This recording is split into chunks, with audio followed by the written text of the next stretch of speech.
Welcome to the how-to video on the application of the Dryflex 4.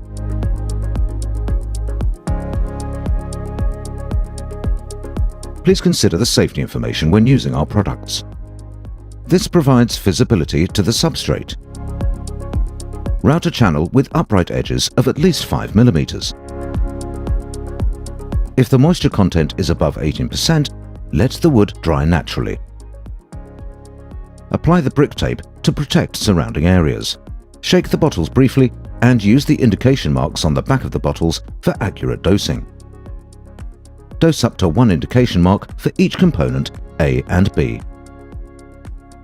Use a disposable mixing spatula to mix the components together. Apply the Trifix Uni sparsely to the adhesion/contact surface with a small disposable brush.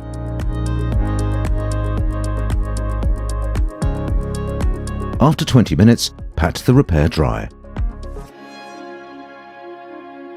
Dispense the resin with the EasyQ high-performance dosing gun. Mix the Dryflex to an even color and then spread the resin as flat as possible on the mixing plate.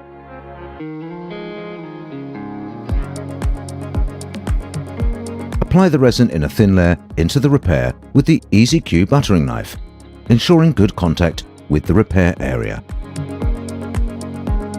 Fill with small amounts from back to front to avoid air pockets. Make sure you build up the repair with enough Bioflex or Dryflex to then be able to shape the repair.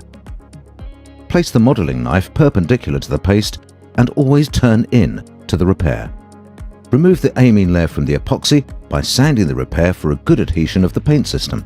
Take into account any factors that may delay the curing of the epoxy repair. Good luck with your repair.